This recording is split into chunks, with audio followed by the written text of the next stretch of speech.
the last time I was here. I remember seeing him happily rolling around with Io.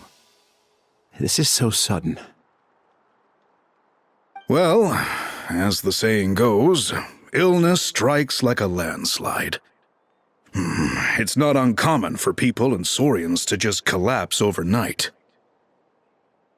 Given that he first fell sick during the war, he's done well to make it this far. Hey, little guy. Are you okay? Does it hurt? For one so young to risk life and limb on the field of battle. This too is a responsibility we adults must bear. Whoa, all 6 tribal chiefs in one place? Not something you see every day. It's true that we used to hardly ever meet up like this. The affairs of our own tribes were usually enough to keep us all swamped. These days, though, group dinners on our days off have practically become the routine, so don't look too surprised. Group dinners? More like group mooching. You guys always seem to end up at my place. So shameless. Well, your cooking is too good to resist. You've seen how hopeless the rest of us are in that regard. Anyway, let's get down to business. Aoife, we've been informed about the situation.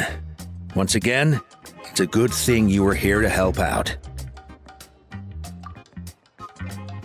Milray and the other Tepetlosaurs have helped transport goods for the Flower Feather clan in the past. We won't just stand by and watch while he suffers. I just happened to come across a record of a case like his back home, but I don't know anything about this sacred flame crystal. I haven't heard of it either. Can the sacred flame even take other forms? It can indeed. While I've never seen this happen in the flesh, I have read references to it in woven scrolls. In ancient Netland, besides the pilgrimage of the return of the sacred flame, there is said to have been another way to produce sacred flame, known as the Bloomflower Trials. It was a combat exercise held jointly by the 6 tribes that was even more intense than the pilgrimage, so they occasionally yielded an even purer form of sacred flame. Sacred flame crystals! For real? How have I never heard of that? Simple. The Bloomflower Trials haven't been held for centuries. Something seems to have happened the last time they were held, but it was so long ago that I don't know the specifics. The more reasonable explanation is this, that people once believed these sacred flame crystals to be vessels of extraordinary power, and that warriors could use them to enhance their own strength. In reality, they turned out to be far less miraculous than hoped for.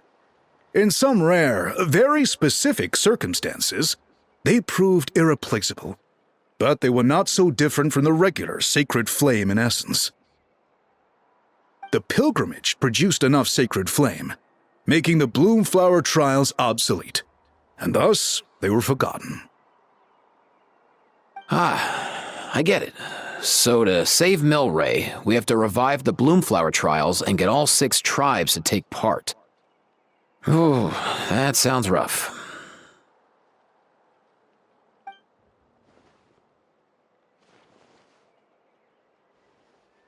I'd say we'd be better off not treating it like some kind of hassle.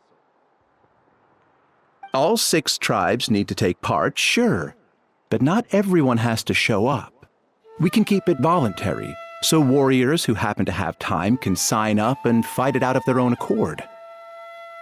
Since the war ended, the pilgrimage has become more like a tournament for our warriors to compete in and keep themselves in shape. So why not let them hone their skills on a fresh new stage? We should never drop our guard completely, even in times of peace. But like that, it seems high time we restarted the Bloomflower Trials. I'm with you on that. Nothing gets the blood pumping like a contest to see which tribe's the strongest, huh? No objections on my part. I'll go discuss this with the others. I'm sure there will be plenty of warriors who'll be itching to take part. I can't speak for everyone else, but I can guarantee that Molani will be there. There's nothing she loves more than a lively occasion. And I guess your vote was a foregone conclusion, eh, Pakal? Great. We're all in agreement then. Nice! Thanks, everyone. It really means a lot. Let's head back to our tribes and see how many people are willing to sign up. If interest is high, we'll hold a big event. But if not, we'll keep it small. Agreed. Rules will be crucial too. A competition without rules is just mindless violence.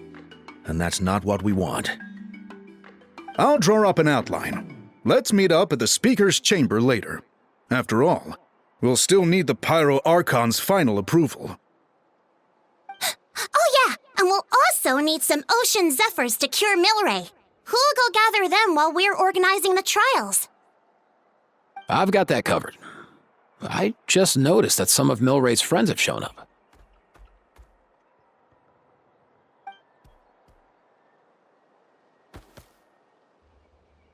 You mean these Saurians? You're right. There's all sorts. Seems like he's quite the popular little fella. Huh. Kakuku, can you hit them up and ask if they'd be down to lend a claw? Sure thing, bro.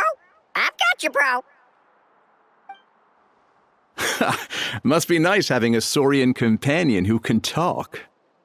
Well, if that's everything, how about we call it a day? All right. See you later. Aoife, let's head back. And bring these Saurians along too. We've got to teach them how to identify Ocean Zephyrs. See ya, little guy. We'll come visit you again soon.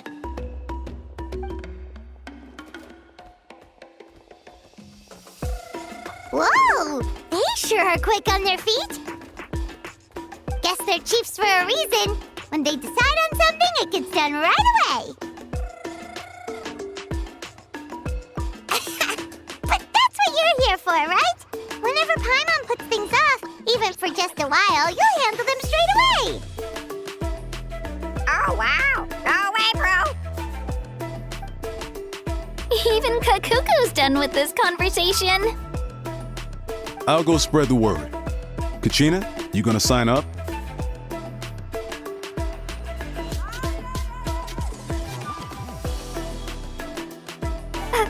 Of course. In that case, let's head over together. Traveler, Paimon, see you at the Speaker's Chamber in a bit.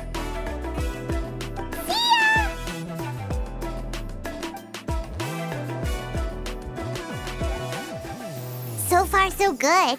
At this rate, Milray will be better in no time.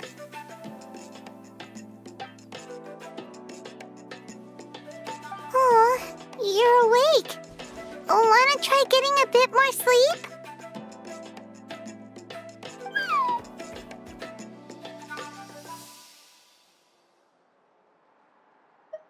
You think so? Is he feeling hungry then? Hey, Kakuku, can you help us Oh, long gone. Oh no, he does seem pretty anxious. What are you trying to say, little guy?